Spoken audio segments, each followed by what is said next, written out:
Okay, welcome all to our third day of the symposium. I see attendees coming in. Okay.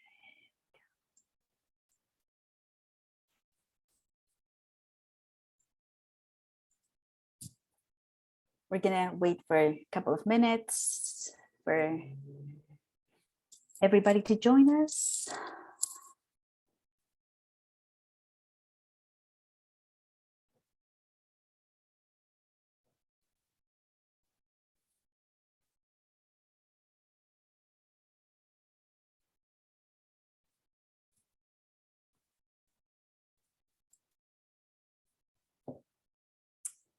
Thank you all for joining us today. We're just waiting a couple of minutes for, like other participants to join us for the session. So we're just gonna wait a little bit more. Just feels so weird to be like talking to nobody while you're waiting.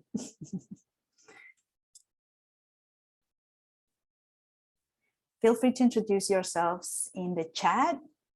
In the meantime, like maybe with your name and like tell us where you're joining us from. Whether you're an artist, mural artist, administrator, you produce murals, or maybe you're not related to murals at all, but you just want to be part of the conversation. Just please let us know in the chat.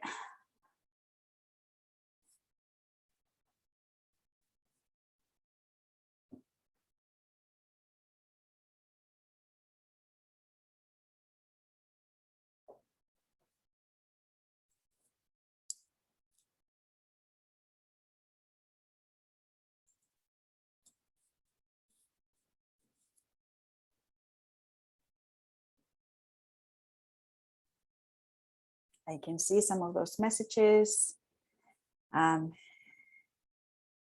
in, which is great. Thank you.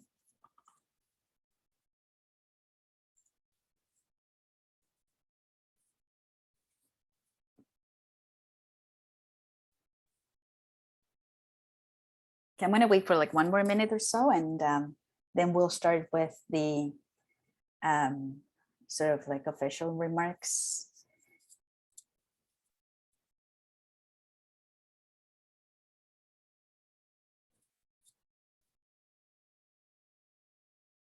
Thank you all for joining us today on your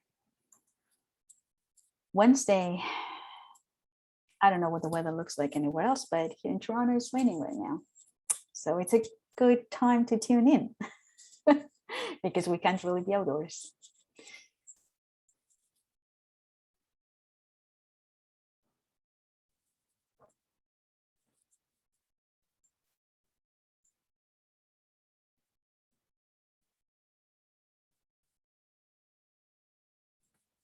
See. Thank you all for introducing yourselves in the chat. Much appreciated. Okay, I think we're ready to go because I don't want to take any more time. And since I'm going to be talking for like a couple of minutes, like more folks can join. Yeah, so good afternoon and welcome all to the third day of the 20th National Mural Symposium. We're almost like halfway through the symposium presented by Mural Roots. For those of you who don't know me already, my name is Marta Keller Hernandez, and I am the Managing Director at Mural Roots. It is truly a pleasure to be here today with all of you for this really amazing conversation that we have ahead of us. So before we begin, I would like to acknowledge the diversity of the First Peoples of this area and recognize the territories of the Huron-Wendat, the Anishinaabe Nation, the Haudenosaunee Confederacy, and the Mississaugas of the Credit First Nation. Today, Toronto is still home to many Indigenous people from across Turtle Island and around the world, and we are grateful to have the opportunity to work, live, and meet on this territory. We also acknowledge the many people of African descent who are not settlers, but whose ancestors were forcibly displaced as part of the transatlantic slave trade, brought against their will, and made to work on these lands. The National Mural Symposium is a professional development and networking event for mural artists, administrators, and mural producers to teach, learn, share, and explore current trends and challenges in the field of mural art. This National Mural Symposium would not be possible without the generous support of our community partners, Neighborhood Arts Network and YYC Artist Outlet, sponsors Street Art Toronto, STS Canada, and RBC, Mural Roots members, and all of you program participants.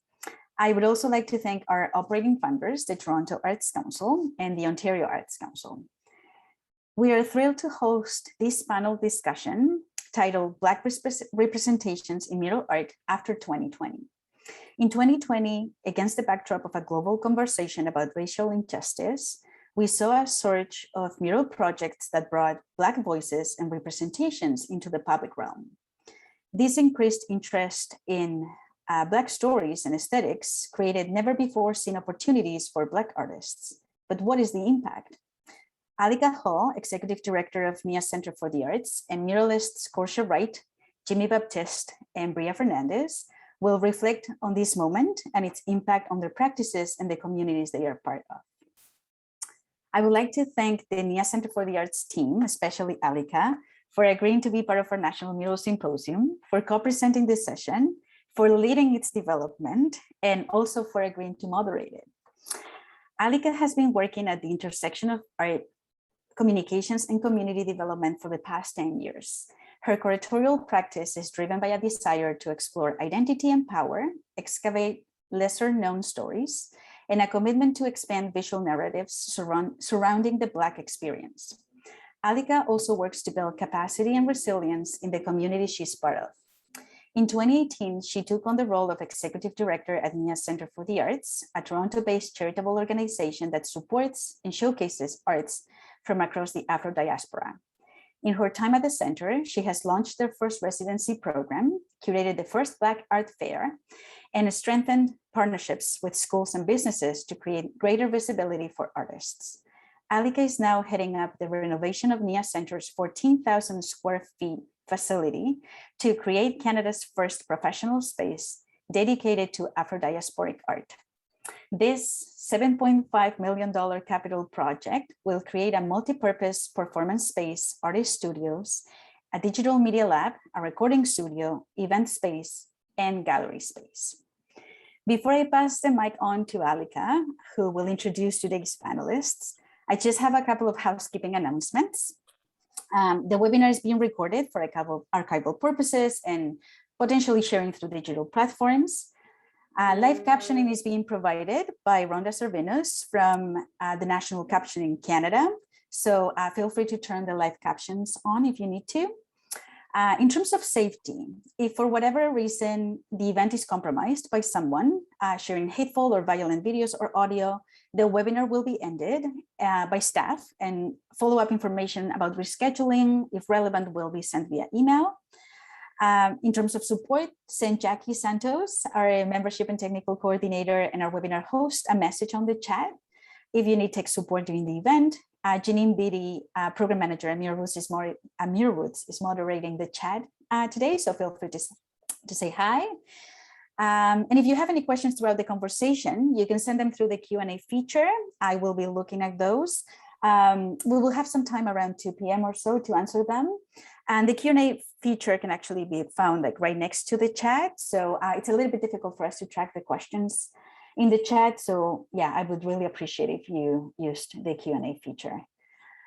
And without further ado, Alica, it's all yours. I'm going to disappear for a little bit and I will come back for the Q&A. Thank you, Marta, for that very kind introduction. Hi, everyone. Thank you, as Marta said, for joining us for this discussion on a Wednesday afternoon. Really grateful for folks for sharing time and space for us and for us to be able to gather here on Indigenous lands. Really excited as well to talk a bit about NIA Centre. As Marta mentioned, we're renovating our facility to create a physical space that's dedicated to Black artistic traditions. But we know that Black artistic traditions have been, similarly like underrepresented across institutions and as well in public art spaces across this country. So I'm excited to bring forward 3 artists who are working quite regionally, so coming from different perspectives out of Toronto, out of Montreal, and out of Winnipeg. And I'll start introducing folks so you have a bit of context as to who we're talking to. So I'll start off with Kirsha. Kirsha, hey. Kirsha is a mural artist and arts educator, as well as a fine artist based out of Toronto. She received her BFA from OCAD University in 2015 in the drawing and painting program. Her work just embodies such beautiful, beautiful colors, bold and vibrant colors that she uses to transport audiences and really alter or reimagine our sense of reality. So we're going to see a bit of her work soon, but you're going to be blown away by the beautiful use of color. Her work typically depicts abstract figures surrounded by beautiful floral pattern elements, and as well, she focuses on telling stories of Black people from the African diaspora. She's collaborated on mural projects with community organizations, including NIA Centre for the Arts, we'll get into that, as well as private commissions across the Toronto and the GTA. She's been on fire this summer. Like, there's so much to talk about. So welcome to the conversation, Kirsha. You guys can come off mute now. We're like officially live, so everyone needs to come off mute. I'm not talking to myself. Next up, we have Bria. Bria is an emerging artist that specializes in figurative painting. She uses silence and omission in her work to open a space for discourse. Silence and omission and exclusion are tools that really characterize oppression or vulnerability and are often depicted in her imagery. She paints what she believes is the voice of silence, what it feels like to be silenced or invisible as a Black person. Bria was born in Ottawa, so from Ontario, but she's grown up and is currently living in Winnipeg, Manitoba. And she's currently an undergraduate student at the Alberta University of the Arts working on her BFA. Welcome, Bria. Hi. And last but not least, we have Jimmy Baptiste, who is a father, a youth educator, a mural artist, a graphic artist, a curator, raised in Montreal, Quebec. His work is inspired by the world of graffiti, of typography, of manga culture, and comic books. And his work often uses really strong imageries and vibrant visual compositions. He works a lot in community, offering arts-based workshops and activities that support young people to explore their creativity. I've been doing that for the past 10 years. Sort of the veteran on our panel has also been working in a professional practice for the past 18 years. And I'm really excited to hear more about all of your experience working with local residents, communities to create these beautiful pieces of work that we're going to see shortly. Thank you for having me. Hi, everybody. Thank you. So now that we have a bit of context about you folks, I wanted to, first acknowledge like mural art is, from my experience just talking to artists, a practice that's often hard to get into. Many folks don't really have an inspiration or a desire to work publicly, but who's going to give you your first wall, who's going to give you your first opportunity, often becomes the question. So can you tell us a bit about how you got into doing murals? So we'll start with you, Jimmy. Yeah, how I started doing murals. I first started doing murals by doing small little murals in schools with kids. I've always been in part of the graffiti culture and graffiti community in Montreal. So I've seen all the big heads like paint murals since I was a kid, and growing up all the way. I think I started really painting murals when I was like 32 years old. I'm 42 now. Before that, I was really intimidated by the skills of people doing their work and the amplitude of the size of the wall. But through doing small little project with kids, opportunity came to me for me to paint bigger and bigger walls. And eventually, back about like 10 years ago, a community center asked me to paint my first exterior mural based out of a kid's artwork. So that was pretty challenging. That was super scary. That was kind of imposing too. But I'm the type of person that likes to get out of my comfort zone to be able to reach new heights. And it's this type of mentality that I'm trying to portray and give to kids and participants in my workshops. Nice. Christian, what about you? What was your first wall? I started in high school, and I was guided to mural arts through my guidance counselor, who identified that I was straying a bit, kind of like not in a bad way, just kind of like focusing on work or schoolwork at the time. And they suggested that I sign up for Tropicana and Mural Roots community-based art project for youth. So I started when I was 16. And it was my first job ever, painting a mural at Eglinton and Brimley with Rob Majeka. He was my first boss, awesome guy. And we did a mural project with Action for Neighborhood Change and Amnesty International. So that was my first foray into mural arts and arts in general. And that was kind of like the catalyst for me as an artist. It obviously gave me a lot of encouragement and confidence in myself as an artist, but also as a person. And ever since then, I've just been doing murals. Like I would try to get a mural every summer. So I think I missed maybe 1 or 2 summers since then, but I've just always been working with community in that regard. And I've only recently been doing murals independently. So I would say the last 3 years, I've gotten some walls, garages first, and then a few larger projects. I think this year has probably been the most I've worked on murals independently. For that, I'm really grateful for. But yeah, that's how I started doing murals. Busy. Shout out to community programs and mural roots. And, you know, that's amazing that you were able to sort of have that opportunity right at or when you were in school and actually be able to connect to a program that could support you. I know not everyone has those kinds of opportunities, but we have a pretty good, robust mural culture in Toronto. So that's great that was your experience. Bria, what about you? Yeah, so at the job I'm currently working in now, called Graffiti Art Programming, they are also connected to a mural, I guess, like people who do murals in Winnipeg, and they're called Synonym Art Consultation. And they are hired by West End Biz sometimes to do murals. So I was working at Graffiti Art Programming for a while, and then Synonym found me, and they started me small by like helping like other artists like help do their murals. And we went up to like doing a small scale mural on top of like a parkade. And then a year after that, it was finally like my big mural that I did. And yeah, it was like, it was painted over a mural by Mike Valcourt. And he was actually there to help and like guide me through like how to start like do a mural of that scale, because I was never thinking of ever doing a mural that scale before, and it was scary, but like he was there to help, and it was like, yeah, it was like really, really fun, and like I was really grateful for everything. And yeah, I mean, it's always, I feel like, intimidating, like the size of sometimes a wall and just being blank, and then yeah, no, it was terrifying. But I definitely want to keep going bigger and learning and practicing so that, yeah, it'll be easier for me. Nice. Well, I'm glad that we can, get your perspective as someone who's starting out and has a long road ahead of them in transforming the city that you're a part of. Yeah. Where do you find inspiration for your work? Like, what inspires you?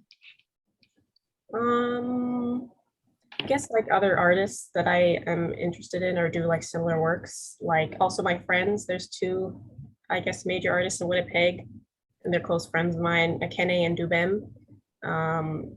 We always bounce ideas off of each other. They're really helpful, and like artists like Joy Labinjo and like Kayla Mahafny. I don't know if I'm pronouncing your name right, I'm sorry, but yeah, I really like those artists, and like I always get inspiration from them, and it helps me like create a piece, either a painting or like murals. Yeah, so. Inspired by the community. Let's look at a piece of your work, and maybe you could just talk a bit about that. This beautiful piece. Tell us a bit about this. Inspiration behind it.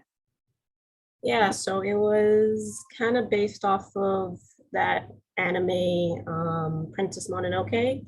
And I wanted to do a Black figure, and I wanted to make it really weird because something I normally wouldn't do in like my fine art pieces. So like adding all the random stuff in the background was completely like, what would look good here? Or what can I add that doesn't make sense? Or like birds that are weird shaped and different colors. So it was just really random and like really fun to do, compared to like fine art pieces which are fun to do, but like I don't get to add stuff like this, like a split up wolf in the background or something like that. That wolf is terrifying. Yeah. Thanks. I love it though. I love the pensive impression of the young girl's face, and this like snarling wolf. Kind of feels like 2020. And then, sorry, I know we have another piece of your fine art here. Yeah. Yeah, this was for a show in London, Mother of Mankind, curated by Adora. Yeah, this piece is completely different from what I would normally do, but I like it because it's where I want to go.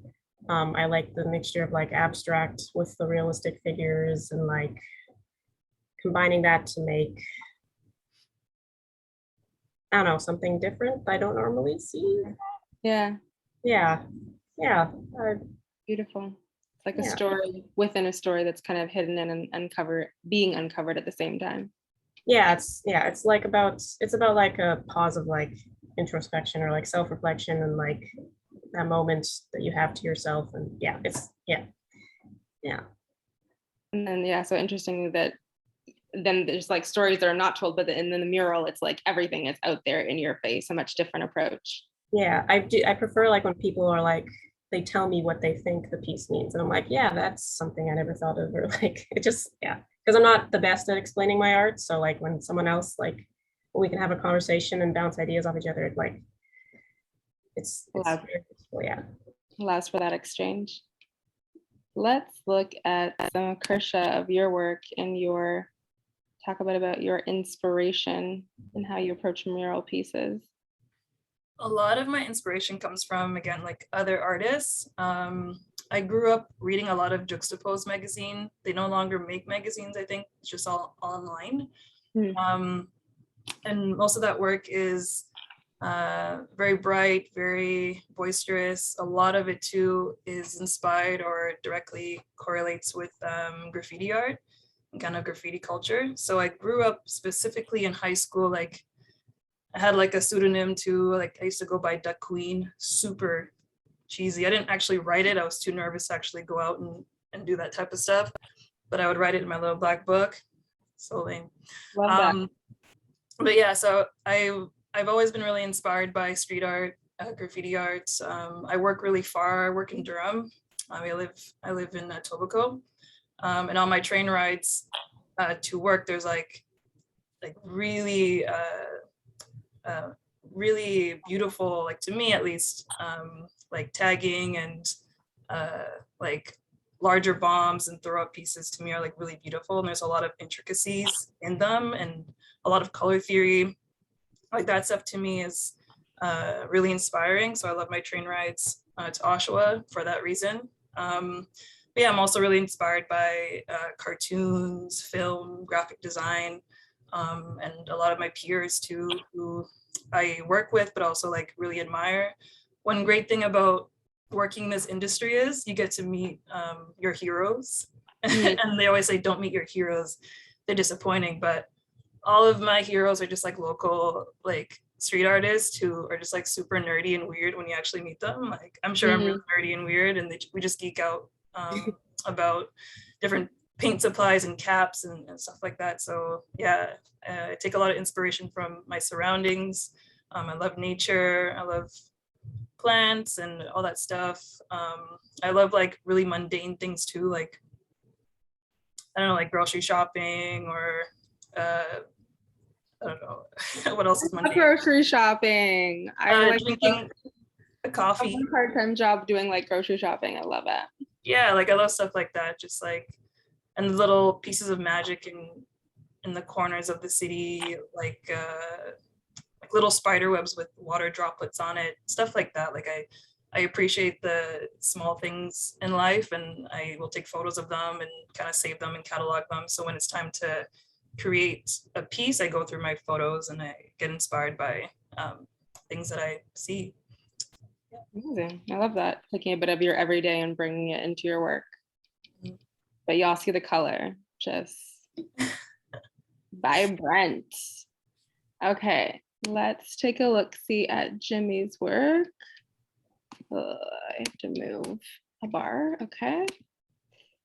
Jimmy created a great little presentation for us. but there's multiple things on here, so I'm gonna try and zoom in. Jimmy, you just did this one. Yeah, I just finished this one in last September in Montreal. It was with the biggest community-based mural that I've done so far. They were about in total about 30 people that participated, but it was a small group of about 10 young artists that wanted to know how to create mural and wanted to have a conversation about equal opportunity for people of color, for people that are non-binary, and I don't identify either as he or they. So there was a lot of different subjects that we wanted to tackle. So to do that, we had a 2-day seminar where we had Indigenous artists and Black artists coming to talk to us for inspiration about their stories, their place as artists in the contemporary world. And we kind of used some of the inspiration to create their mural. And it was really fun. It was really, really fun because most of them have never done something like this. And one of the pleasure for me to do collective work like this is to bring a bunch of people that doesn't really have any connection together and having them share a creative, spiritual almost moment together, whether it's by putting music on and sharing paint, putting them in team, having conversation. We had also, what we also do is we have a celebration day. So we invite people from the community to come and paint the mural with us.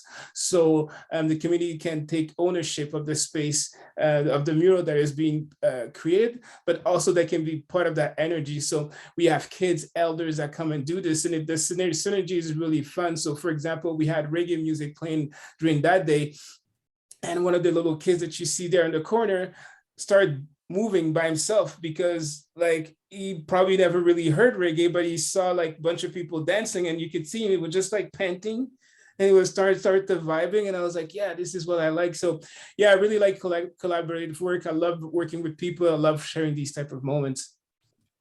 That's amazing. I love that you had a seminar as part of it and that people could also expand their understanding of some of the themes that you were exploring through the mural painting process. So it's sort of painting, but also reflection. How did you find that the residents responded to that?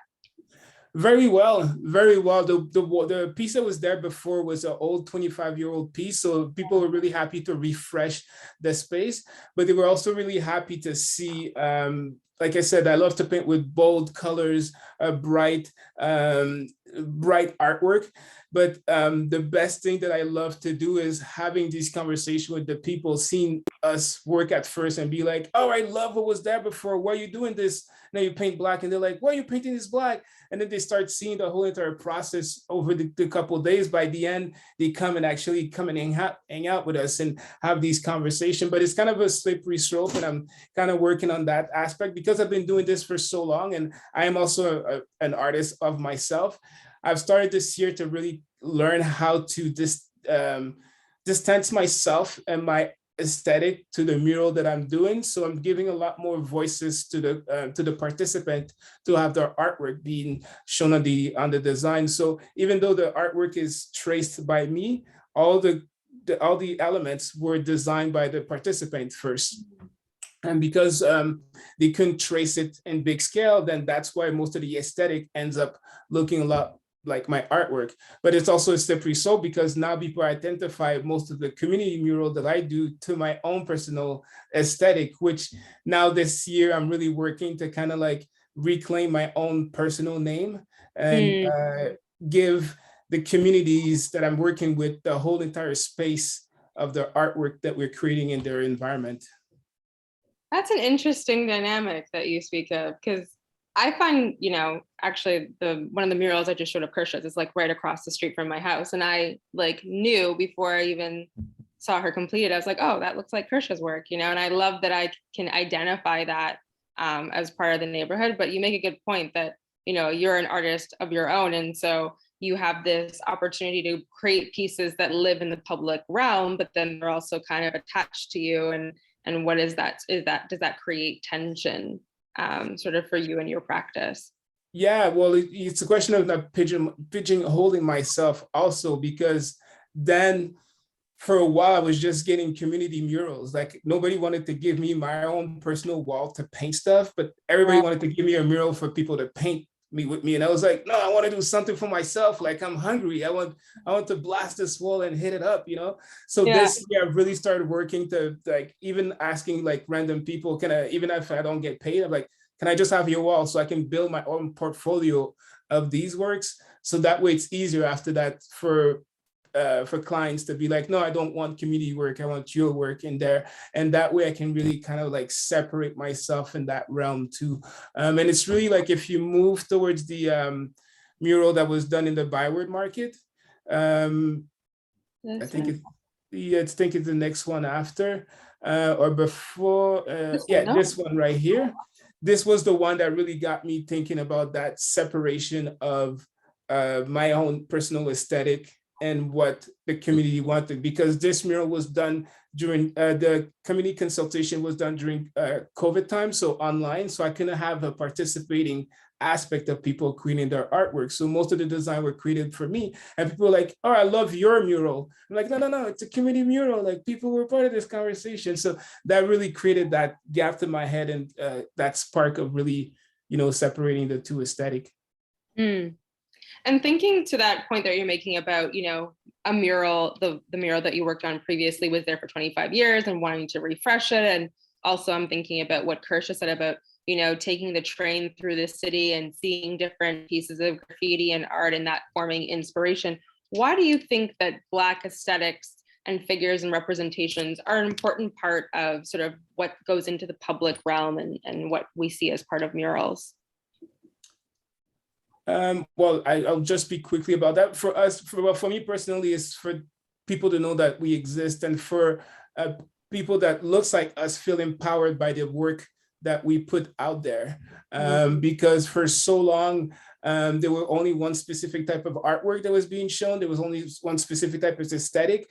And whether we want it or not, we get attached psychologically to these artwork because they're part of our environment. So we identify to these artwork. But I feel that now that I see a lot more Black art, Indigenous art, I can see that the world that I live around me is diversified. There's a lot of creative, amazing artists that now have the space to put their voice out, but also put their own aesthetic and their own stamp on the artwork that they're putting out there, and inspiring the future generation and older generation to open up themselves or to be aware that this exists too.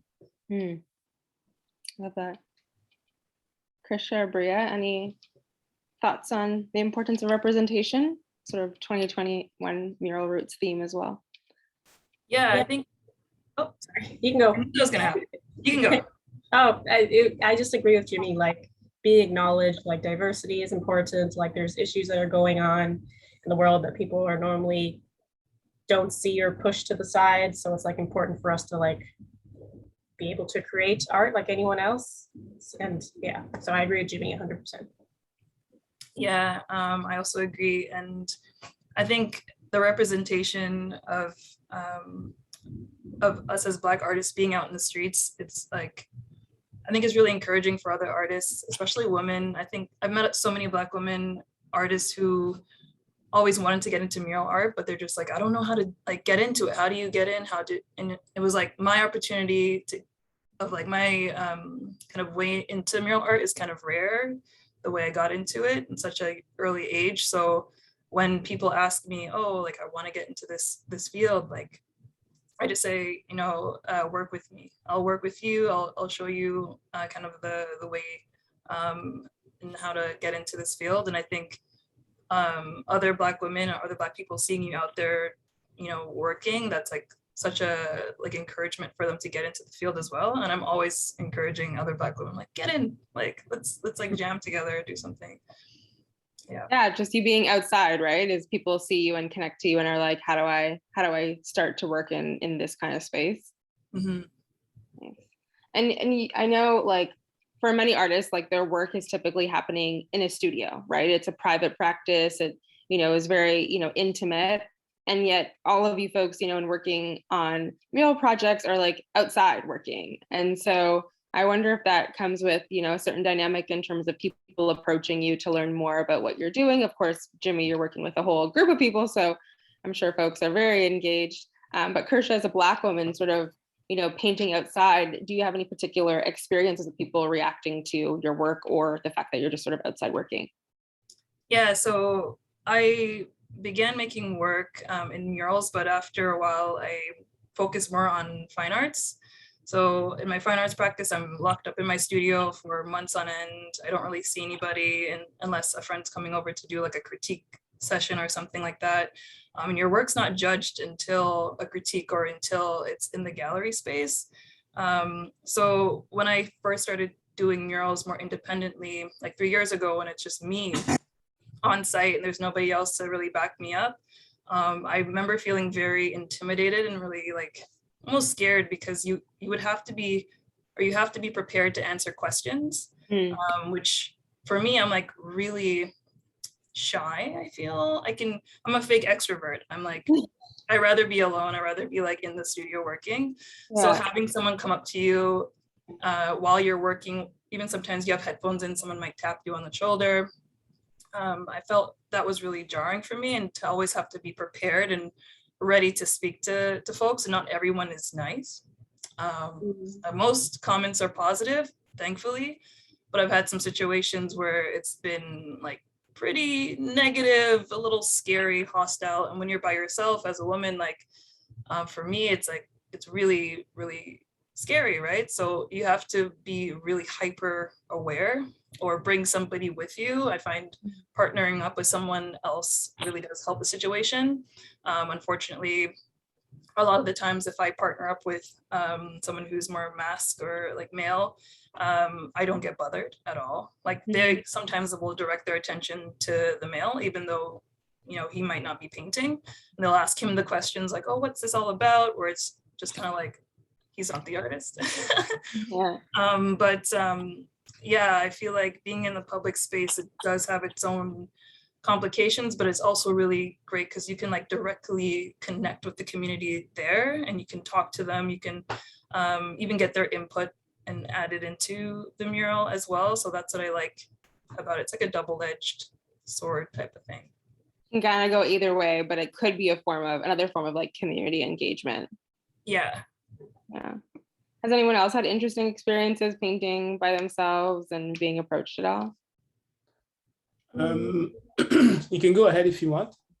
Oh, it's nothing like too scary. Just someone came up and asked like why we were doing protests and like what is the point of this and that, and we just said go educate yourself online. Like this is why it's important. We told it like this is why it's important to us. Like it was just something small, nothing big, but that was like the only experience I had while working on a mural. So yeah, there's like assumptions about sort of your work being political in nature and being connected immediately to protests, even though it may or may not be.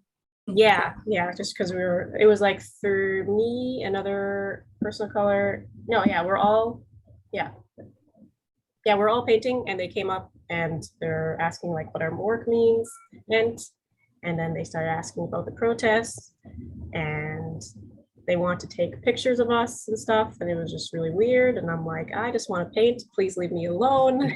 So yeah, it was, they finally left, but it was annoying to deal with. So yeah, the reality of you're doing, painting and being visible, right? And that visibility as Black people is just something that we can't ever separate from what becomes political conversations about Blackness. And we're often seen as like everyone's a spokesperson, right? You are painting, and that's in and of itself its own language. But the fact that you now also have to like talk about, a broader consciousness, what does the Black community feel about X, can be a lot to carry when you're just, trying to do your job. Jimmy, you wanted to chime in as well? Yeah, as for me, I really enjoy that aspect of the work, because I've seen a lot of mentality change through different process of artwork, where people would come angry at first and be like, why are you doing this? And then by the end, when they see the result and the artwork that they've done, they're like, oh, thank you. I appreciate you bringing the colors and so on. And for me, I always take these moments to to talk with the community, because I'm also just a guest in their space. Like I'm there, I'm painting, and I'm leaving afterwards. So for me, it's important to engage with this community, to make them understand that I'm here and I'm doing this for them. And if people come with negative energy, I just bring back some positive energy towards them, being like, you know, because I'm a pretty upbeat and extroverted person. But I've had some negative comments and so on. And for me, I just brush them off. I'm like, cool, thank you. I appreciate your comments. If you have anything, go talk to the owners, because he's the one who paid me to do this. Here, I'm here to make a job, just like you. If you were putting food into a basket or into a grocery bag. So I really try to set these standards, and I'm super sorry to hear that women artists have this different dynamic, because I've seen it happening even with helpers that I've worked with, where people don't talk to me the same way that it would talk to a woman or a non-binary person that can be identified as a woman if they don't know about it. And for me, it's really important to first of all, let that person take that space for them to talk for themselves, but also for me to assert that we're here as a team. So if you're talking shit or talking bad about that person, you're talking bad about me too. So I think it's really important that as a teamwork, to stand together. But like I said, for me, I appreciate these moments. It's a great way to get to know the community. Often when we got to work, like we painted a big mural in Ottawa the year of the George Floyd murder, called "We Gonna Be All Right" downtown Ottawa. And it was painted by me, Kyle Kadan, and also Andre Allen, that are two of the Black artists from Ottawa. And for us, it was such a great moment of pride, because it was one of the first massive mural that was painted in the city of Ottawa, painted by Black artists in the middle of downtown. It took us a week to paint this at 40 degrees outside. Mm-hmm. So people were coming in. We got over $100 of random people just giving us money and be like, yo, thank you for this mural, because for some reason people give us money because it's also a performance art. What I realized that what we're doing is a performance art. So for some people, they've never seen an artist paint a mural live. They've never seen an artist go through these processes. So to see an artist talk to them and have these conversations, it's a great way to grow. And through the mural that we've created, just to finish this, like somebody from the Associated Press took a picture of the artwork we painting this, and that picture went around the world attached to a COVID article to it. So we ended up receiving emails from people all across the world telling us that just seeing that message of "we gonna be all right" in the newspaper made them feel better, because sometimes in life you just need to see a random message of life to make you feel that things are going to be good. So that's one of the times that I realized that what we do as artists and as muralists is super important. And it's even important for us as people of color to be able to do this, because we're empowering other people of color because they're seeing them there. And that mural we've received so much good love from the Black community and the community of color, because they're like, nice, Black artists doing some dope shit downtown, blasting reggae, like, and we got beats, we got a tent, because we making an event. We want people to remember that we were here and to call us back, because that's the best way that you could get more contract afterwards, is to leave a strong impact with the people to whom you work with, but also to the people in your community, because then they'll remember, oh, Kutia created this sick mural, I want her to paint my next wall, or Bree did this sick artwork, I want her to create my next design. And that's how you can implement those positive images and change those mentalities afterwards. It's really beautiful how you really activate the space and site that you're working at, and bring community in unique ways. And you're right, it is like a form of performance for folks to see you, working in real time. So I love that that's been your experience, and that's the energy sort of that you bring to a community, like turn it up into a whole party. I go there with a smile and some beats, and people can forget me. Yeah. It's a really good mural too. I saw the photos online on Kalkadin's page. It's sick. Really Thank you. I appreciate that. And it's true, like, I think that goes back to the point around why Black representation and, Black aesthetics are so important to see, because it is those small markers that are part of your day-to-day, especially I think in the pandemic, where we're all more intensively in our communities. Like I just have walked down so many streets in my neighborhood, and I'm just like looking at all the houses and like looking at all the storefronts, and like you're just paying so much more attention to where you are. So it's beautiful to see that there are, you know, figures and representations and themes that are reflective of our culture, because those small moments do affirm you. Like I remember the other week I was in like a French cheese shop, and like the guy had a Black Lives Matter like little poster above the counter, and like, you know, I think there's been so many questions about, you know, whether these things even matter and what impact do they have. But like for me on my Saturday to go into this French shop and like be speaking to this, you know, mature Frenchman, and then look up and see that, I was like, oh, okay. Hey, bonjour, ça va? So it does really, I think in this context particularly, where, you know, the weight of Blackness is really present, that it adds that lightness and that levity to see us represented on murals and walls and, you know, and shop signs and all those kinds of things. If I could just slip in this and to talk about representation, I'm just super happy to see two Black women right here, because it's we don't see enough of you in the skills. And I have a biracial Black daughter, and I know that if she would see both of your work, her eyes would just sparkle, because then she would see someone that looks like her and that creates art that looks like her daddy's work, and be like, okay, I could be that person. I could do this. And those sparks in the kids' eyes are super important, because we're planting seeds of confidence that they might be able to accomplish something like this or similar within their own personal skills and dreams, you know? So I just wanted to give a shout out to your two talented co-panelists, and also you, Alicia. Oh yeah, no, not me. Karsha, I'm worried about them. Yeah, it was very intentional. Our selection here, curation was on. How has, I guess, the past, you know, year, there's this ongoing conversation that we're having about Blackness, about anti-Black racism. That's definitely weighed very heavily, you know, for me. I mean, it's something that I'm always thinking about every day, because I work at a Black arts organization. But, you know, how has that impacted the work that you folks have been doing, your practice, being outside, being visible, working on projects that are directly touching on those themes? What has it been like? How has it, I guess, been maybe different from previous projects that you've worked on or previous years? Karsha, you want to start? Hi.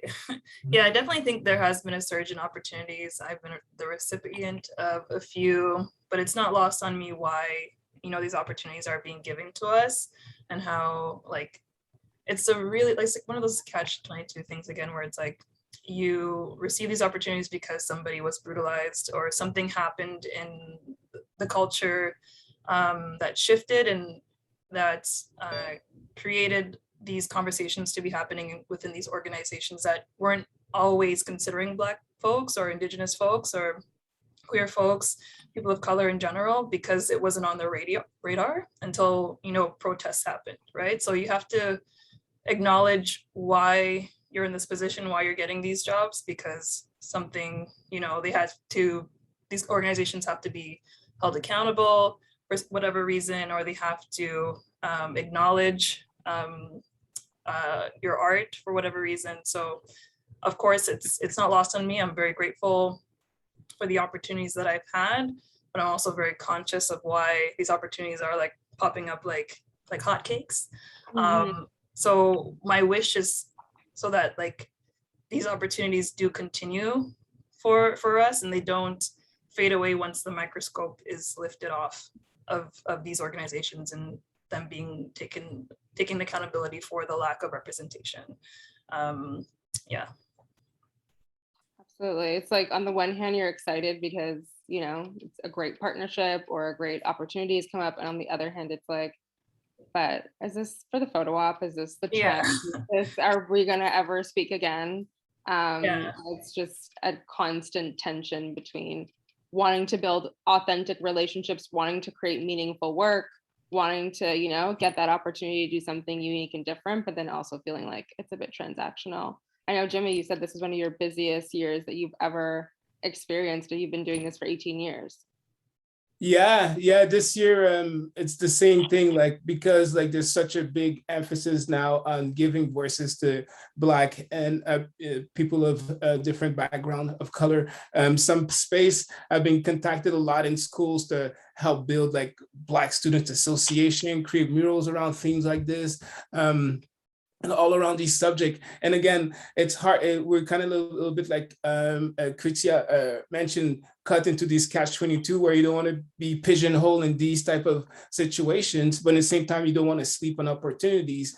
But for me personally, what I try to do is I try to take these opportunities as stepping stones to be able to reach higher levels. So use a connection that I'm using for all these organisms that are contacting me for specific reason. And after that, me contacting them for other opportunities in other situations, because there's no bad opportunities for you to be able to make money and build your portfolio and reach new heights. It's just a question to make sure that you do not become that token person. And the other thing that I realize is because there's so few of us that is out there and that are known, when they do find us, they all want to find that only person. So hopefully we're able to build a confidence with the future generations of Black artists, Indigenous artists, queer artists to be able to be out there and show their work, so they become the ones that get the opportunity. And there's a lot more opportunities for everybody too. Absolutely. I love that, sharing the wealth and trying to refer people to other opportunities, because it's like one name gets said and then everyone is just like Kersha, or Bria, and it's like there's other folks out there doing this work, but it is also a niche skill set as well. So definitely working to build the capacity of future generations is an important part of many of your practices, and I'm grateful for the work that you do to do that, because it's often comes down to community, right? Like this work is deeply embedded in communities. It's not an institutional practice. And so it really takes community members like yourselves and artists who are community engaged to bring other folks along and to have that skill set. Bria, what about you? Did I guess any of these conversations impact your fine art practice, your mural building practice at all? Was it just like a lot of combos?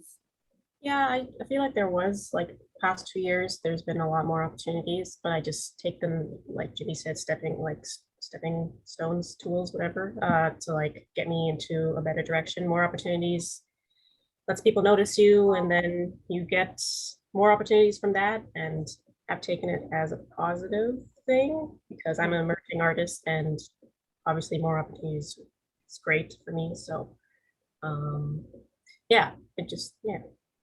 Trying to make it work. Yeah.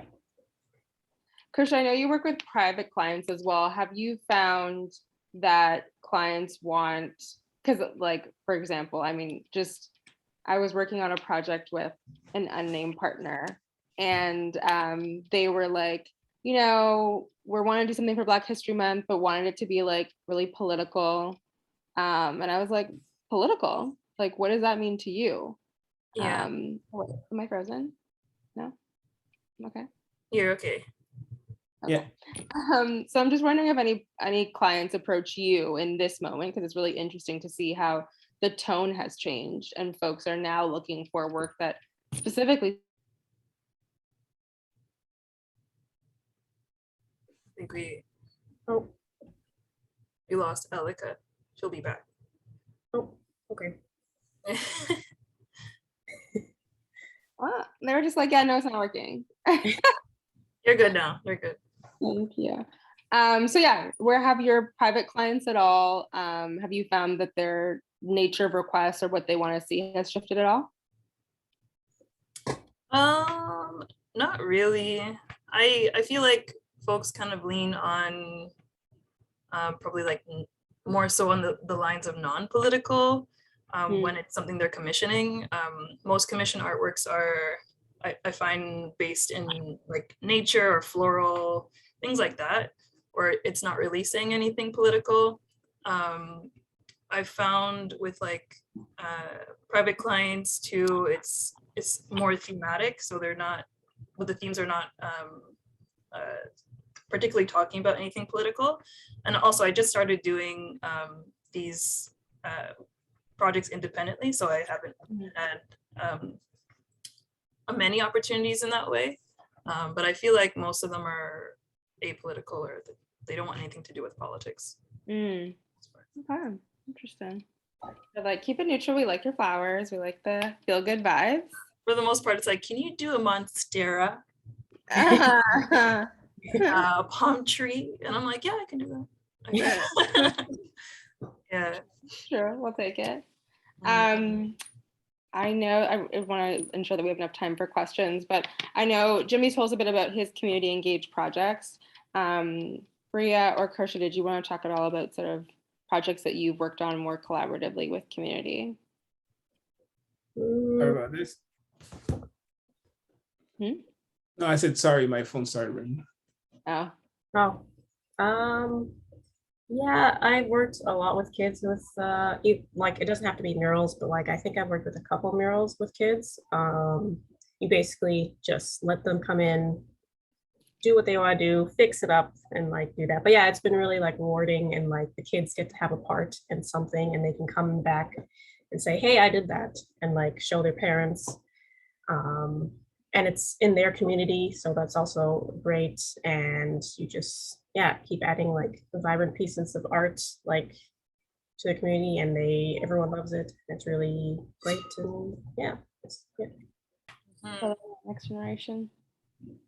Yeah, I got my start doing community murals, so they mean a lot to me when I have the opportunity to act as artist mentor. I did like a mentor-mentee project with NIA Centre this year, which was attached to the STEPS program and I did a mural for STEPS celebrating Black queer lives. So we had 3 queer identifying mentees. We created, or they created, I didn't create anything, but I taught them the skills to create their own murals, and they killed it. They did an absolutely amazing job. And previously I worked with the Thorncliffe community with the Patch program, and I did a project with them. And I find those projects, as well as workshops, to be the most rewarding for me and the most like fruitful, and not in a monetary sense, but in a just like a mental and spiritual sense, like, because I just know how much it means to youth, because it meant so much to me, to just have the experience and to talk to somebody in the industry and to see yourself in somebody else and be like, oh, I can do this. Like, you know, Kirsha's doing it. She's weird. She's an adult, but she's like still watching SpongeBob. I can do it too. I can like work. So yeah, like being that person that you wanted to see for yourself as a kid is just like, priceless. Yeah, they like look up to you, and they're like, I want to be you, and like, yeah, it's like really great. So Yeah. Expanding all these creative folks. I love it. Getting their talents up. I know it's coming to the end of, a very busy season for folks. Is there anything you're excited about for the upcoming mural season, or projects even just that you're excited about for this coming year? Yeah, definitely. This next year, I get to do a lot more curated projects with schools, and I have a big project coming on with a university here with Algonquin College. I'm going to be working with a big project there for over the next year, and with the students in the community. And I'm also working with a lot of private art school that wants to build these curriculum for art students to learn the skills of a mural maker or a self-employed artist. And that's really interesting, because I love working with creative, artistic kids, because that's when I can really maximize the full potential of these artists and these kids, because they are here because they want to learn this, and I am there because I want to share that knowledge with them.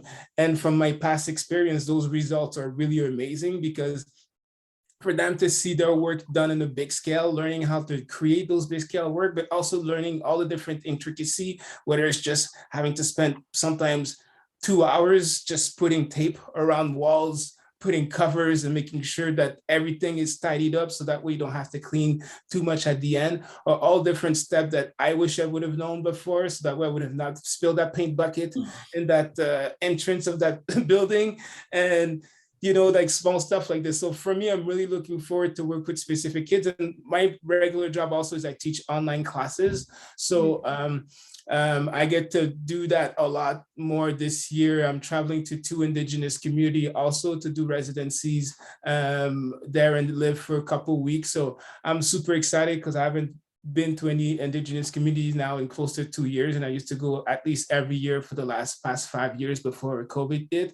And it's a great way for me. Like a lot of people love to go down south. I love to go up north and just, soak in those beautiful communities because, some of them are living in really harsh condition, but the heart of those people and the land on which they live is so pure and beautiful that it's a privilege to be accepted in their space. That's really beautiful that you're going north instead of south. I feel like that could be a tourism or culture, encouragement for all of us to like that. Definitely during the pandemic, I've done more of exploring these lands that we're on and learning more about them. I love that. Thank you. Yeah. There was one other project, I think, community engaged project that we had a photo of Jimmy that you did really recently at a school. Yeah, well, the most recent one was for a school called Philemon Adley in Gatineau, and they wanted to build they're actually building their first Black Student Association in that school.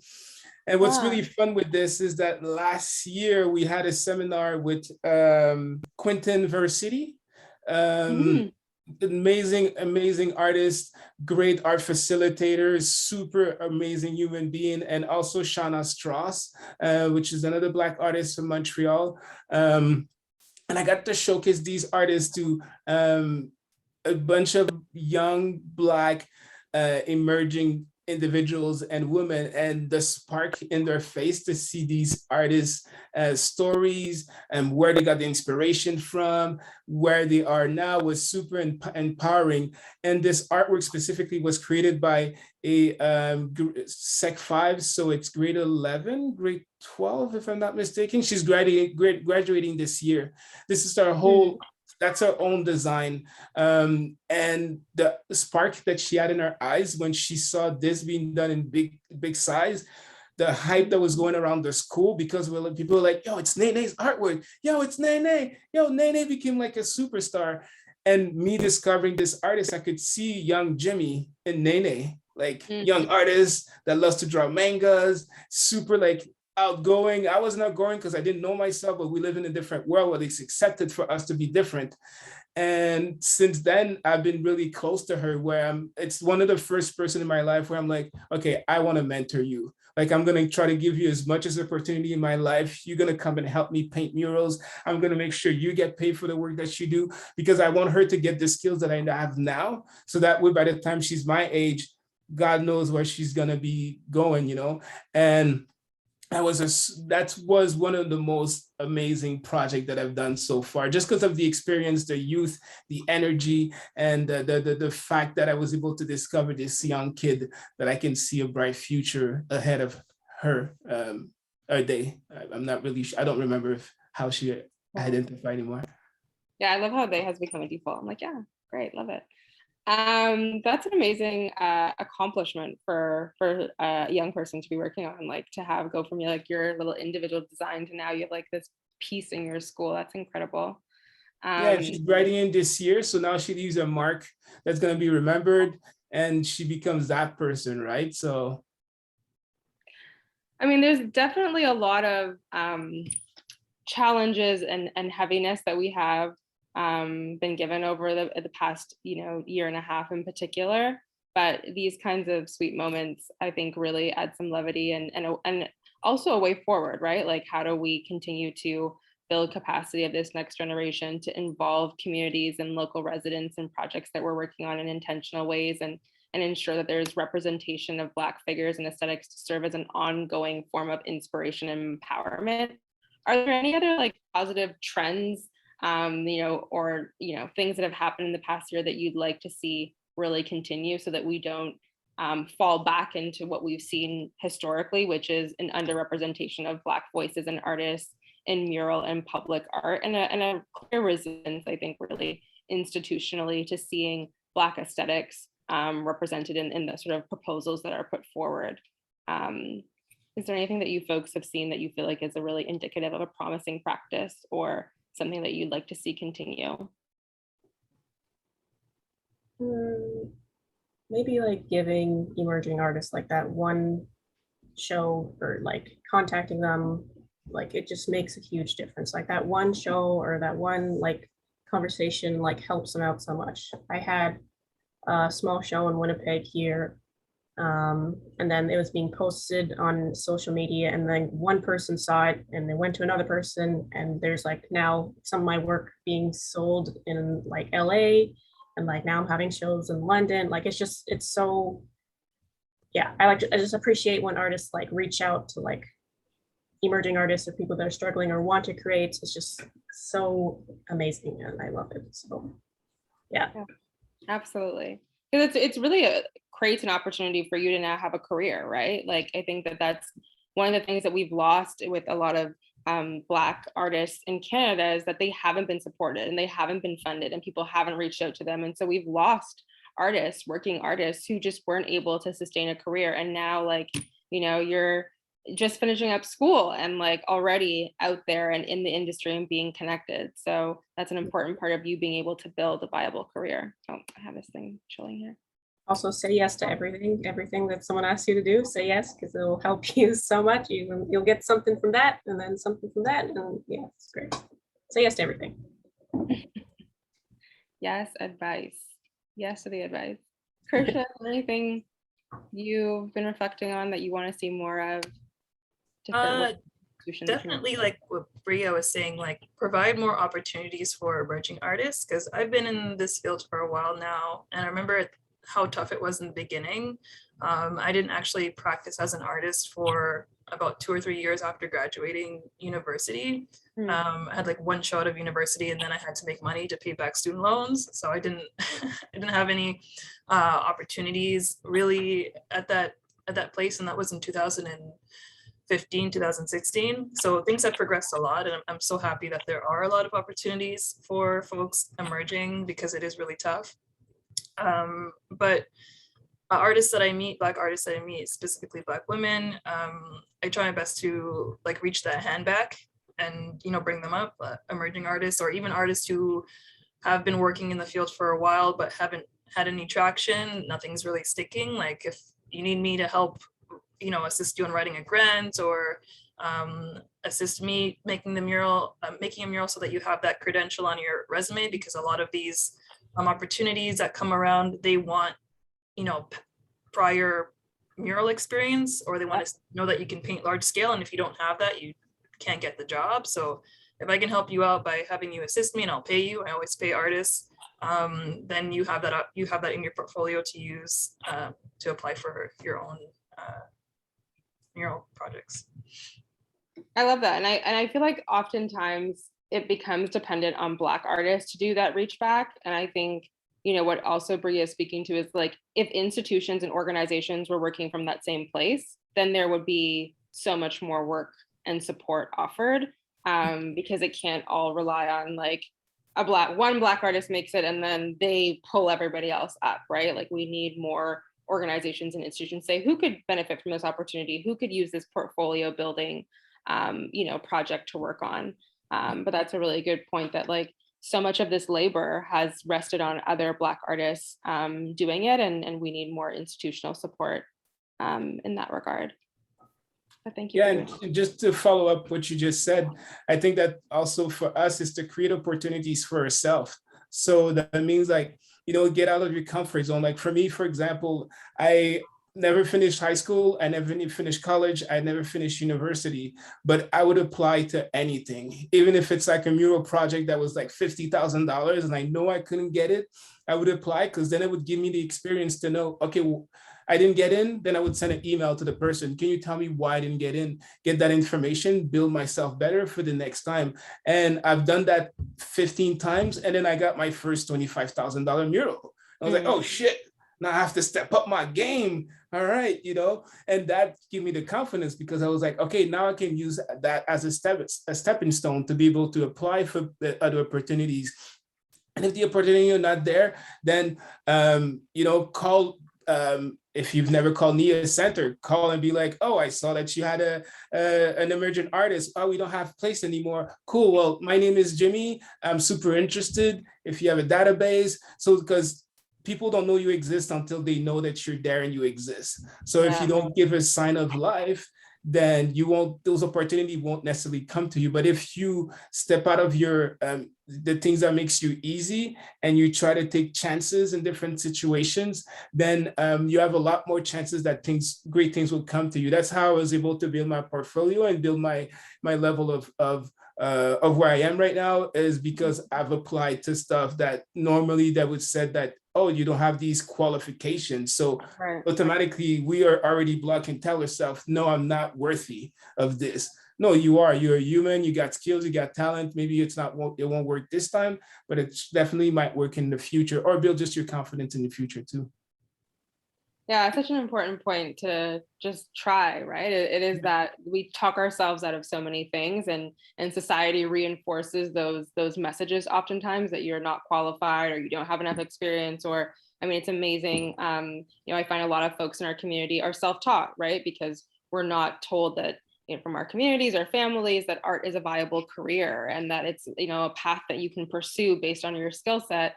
And so often folks are self-taught and just trying a thing, so it's really important to have that confidence really in yourself to apply yourself and put yourself out there. Mm-hmm. A good message, Jimmy. I love it. So we've come to the point in the conversation where we're going to get some questions from the audience. I know Marta's going to come back in and coming back. Hey, there she is. Ask some of them. Thank you so much for sharing your perspectives, experiences. Like this has already been really great, and we already have 4 questions from the audience, and very interesting questions. So the first one says, how does the fear or danger of painting murals outside alone as a Black woman affect your art, if it does in any way? For me, at least, it's like I always feel like I have to just be very hyper aware of my surroundings, and have to speak in a way that is not, I guess, like confrontational, because I have gone to the point where I told someone to back off because I felt like my safety was in danger. And then I got berated with insults, and I was like, come on, I'm just trying to paint here. So I have to be very hyper aware. It's almost like I learned de-escalation. I used to work for LSBO, and you have to learn how to de-escalate confrontation, stuff like that. So to just be able to speak in a way that doesn't cause any additional harm, even though it shouldn't be like that, but sometimes it is like that. So yeah, just be very aware of my surroundings, and sometimes it does affect my painting. If somebody is not refuses to leave me alone, I'm gonna have to stop painting and wait for them to leave. But again, that doesn't happen so often where I can't paint. It happens once a year, or maybe once in a blue moon. So yeah, it definitely does affect the art, but it's not too common, thankfully. Yeah, basically, yeah, what you be aware, time management, learning to come in earlier so that you're not there late at night. Have someone with you. I had to have my partner with me a couple times, because there is always fights happening around, and yeah, but yeah, basically be aware. Don't let your guard down, unfortunately. Yeah. These are the realities, right? It's oftentimes the conversation about women in public space, it's like we're thinking about safety as opposed to talking about, why are we living in a society where women have to, develop these kinds of strategies. But it's a real part of working in a public domain.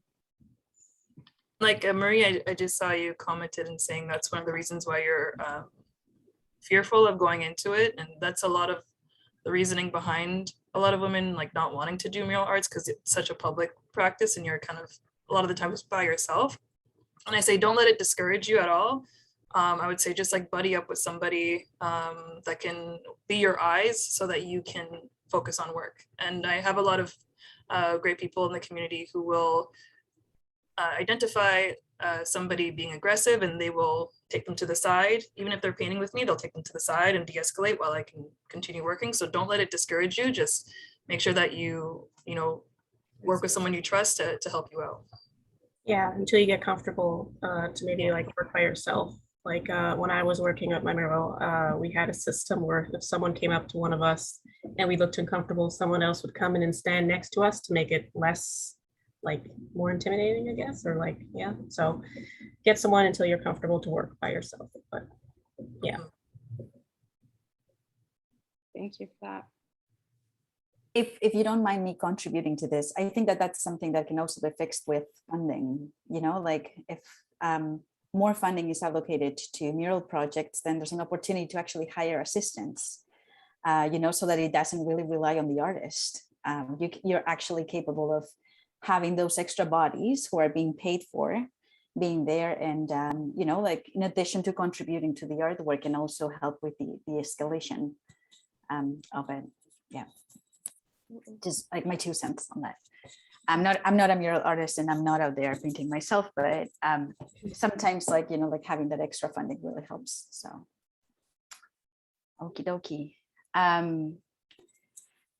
Question: will the 3 of you ever do a collab? Toronto or Montreal? That would be wicked. I'm I down. love it. Yes, let's do that. Bring in the funding. We'll do it. Yeah. Okie dokie. Okay, we have another question. This is from Jen. How has mentorship factored into the development of your practice? Any reflections on what makes an impactful mentorship experience?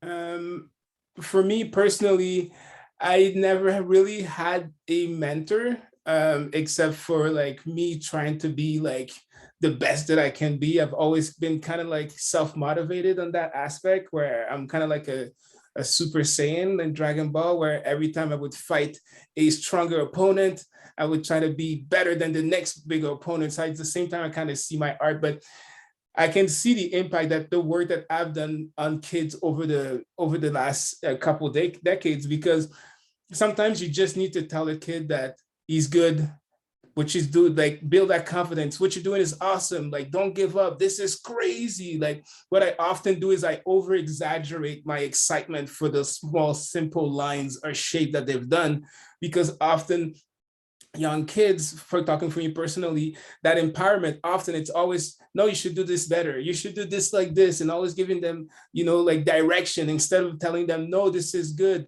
You should continue working that way. Have you thought about doing this? So just changing the way that we communicate with our youth and empowering them, whether it's just, even if it's not true, but because that comes a long way, because after that they feel like they mean something. They what they're doing has a purpose. So for me, that's my approach when I do like art facilitating with communities and kids and artwork in schools, is to over exaggerate my excitement for the work that they do, and then give them creative, constructive criticism or comments to help them grow. I connect a lot with kids that are quote unquote problem kids or problem child, because I kind of see a lot of myself in them. It's easier for me to communicate normally because I speak the same language as they do. I don't try to act old and 42 years old. I try to act as young and as level-headed as them, because then we can communicate easier.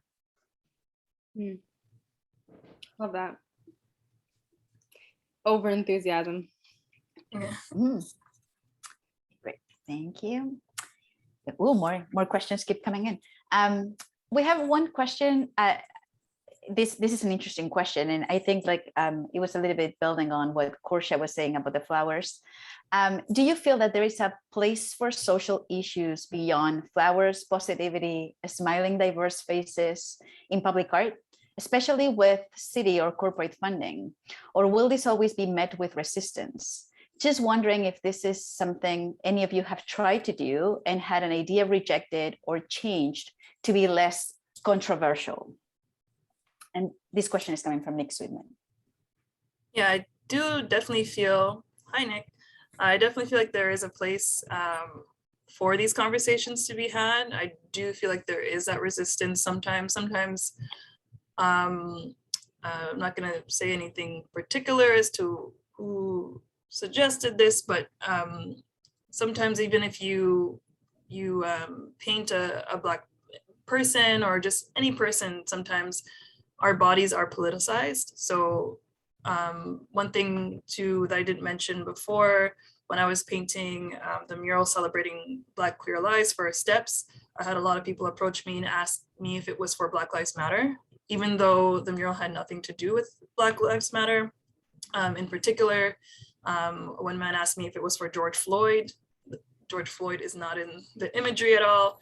I think people are not used to seeing Blackness in the public sphere, so much so that when they do see Black people depicted, they feel like it is for a memorial, or there's some sort of heavy, there's heavy substance to it, when sometimes it's just like having representation or showing Black joy and positivity is the intention of the work. And I think sometimes clients are very aware of that. So when you do try to show even depictions of Blackness showing joy, there's that sometimes you're met with resistance, and I have been.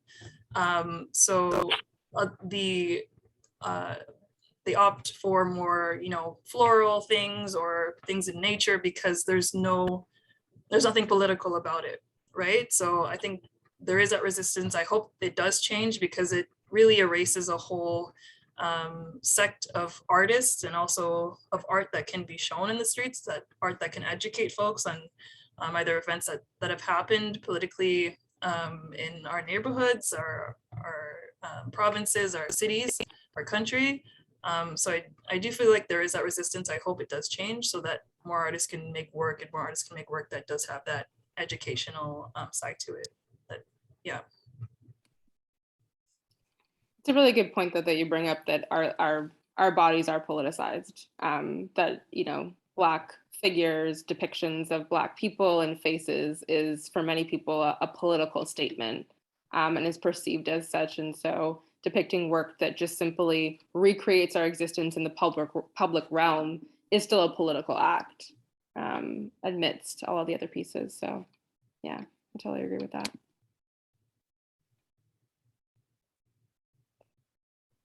I think we have 2 more questions, Marta. Oh, you're on mute. 3 more now. Somebody unmuted me. Sorry, Stephanie says, from your working muralist and fine artist perspectives, is there something you would like to see or hear from institutions regarding opportunities or other support elements? Like, so I guess like both from like, like producing mural art as well as working within the gallery system. Yeah, if there's like something that you would like to see in terms of opportunities or additional supports. For me, like just quickly from that aspect, I think that there's still a lot of idea that artists just show their work into gallery, and having murals being painted outside is also an outside gallery. This is what we're creating. We're creating like outside space where everybody can be part of this. So on my ask, because I've had this issue where I didn't get into a Quebec-based program that puts artists all across Quebec in schools, and they give funding for these artists. I didn't get into that program because I do not exhibit in galleries. And I personally thought that was a really archaic idea of thinking, because I've been doing murals now for like 18 years, and that's my main source of revenue. So it's really, for me, that aspect of either finding a balance between the two of it, or even respecting muralists as much as you would respect an artist painting into a gallery, because we spend as much as time creating our design. We think we spend as much as time painting the wall. We probably think as much as time just planning when, how, and when this is going to be done, because you have to play with the elements of the weather. You have to play with the space that you're working. Are you painting on a slope? Are you painting on a scaffolding? Are you using a lift that you've never went that high? So there's all these technicalities that make muralists work even more challenging, and even a more exciting project than just being alone in your studio. And don't get me wrong, I love working alone in my studio. I love working by myself. But for me, I realized that working outside, being with the public, and exchanging that energy and painting on the wall is 10 times more rewarding personally.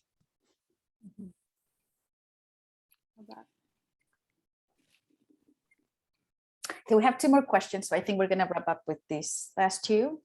How do you think your art has evolved over the years? Are there any specific factors that have changed your art styles, if any? Back when I first started school, I used to paint like white figures, and there was really no meaning to them. And it's changed to like obviously painting black figures and then having a meaning, and it just helped me create more pieces I felt connected to. Yeah, it was, yeah, basically that. Just changed from white figures, black figures, and I felt closer to my pieces, and yeah, being able to speak about it more easily than being like, here's a piece of this white person. I have no idea what it means, but here you go. So yes. Yeah. Do you think that you shifted, Bria, because of a comfort with creating, like, what was like that transition process that allowed you to start painting Black folks? I felt like I maybe was like pressured to, because people were asking like, why are you painting them? And I was like just starting school, so I had no idea. And I was like getting into oil paint. So I was kind of just like testing around things.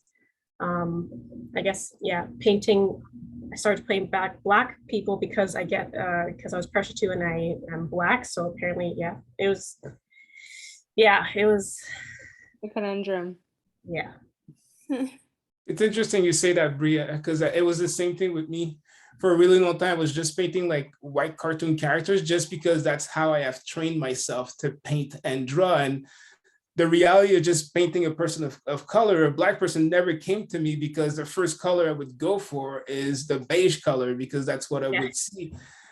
And I think that just when I started to see everything that was happening in the States, because I'm a big fan of American politics, I started to question myself. What is my place as an artist, and what am I putting out there for people that looks like me? And that's when I really started to shift the way that the work that I do, and the representation of the artwork that I create. So even if sometimes I will not put color onto my characters have Black features, because now I embrace the large nose and the big lips and the, all the different beautiful features that we have, that I grew up thinking that they were actually kind of ugly, because that's how I was kind of like psychologically, without even knowingly, kind of trained to think.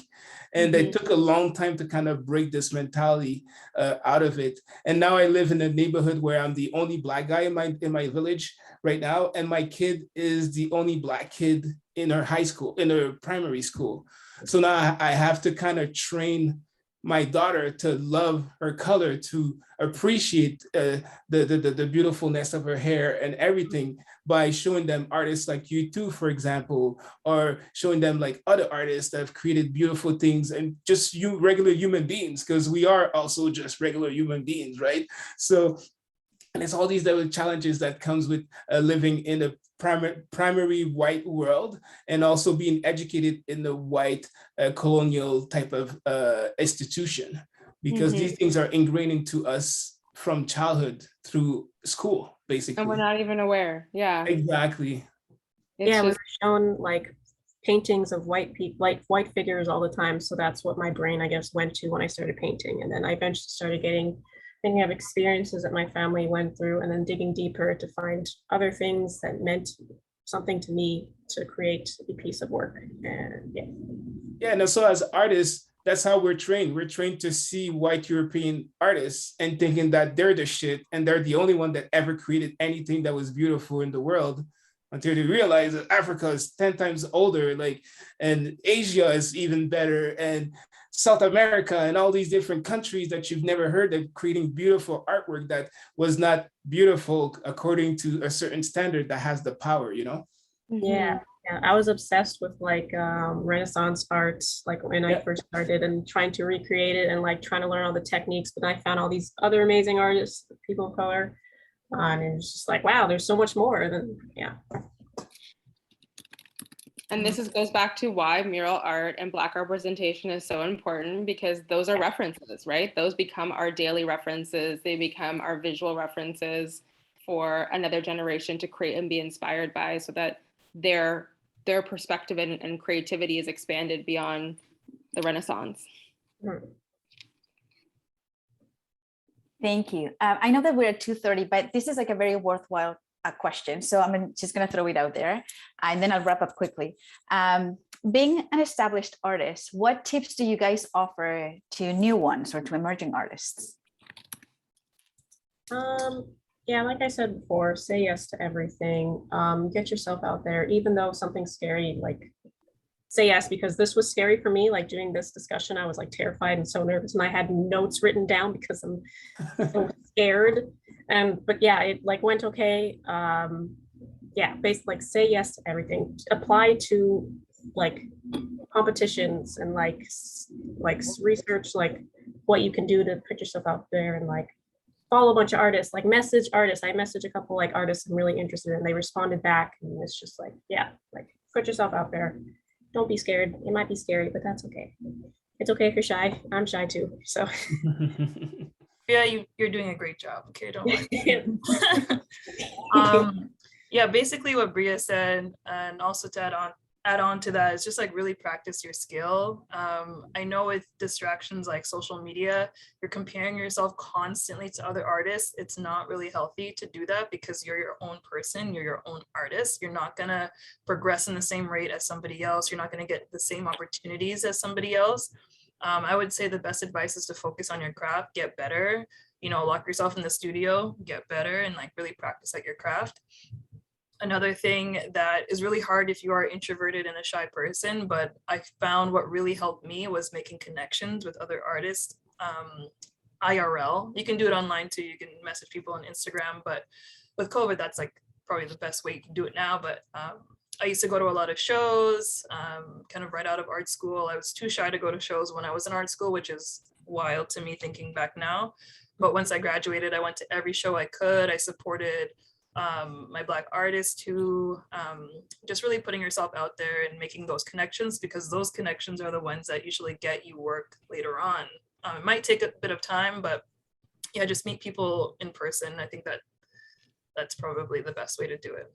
Yeah, definitely go to a lot of shows. You can like meet so many people there and like hit up conversations, and yeah. It's a good idea.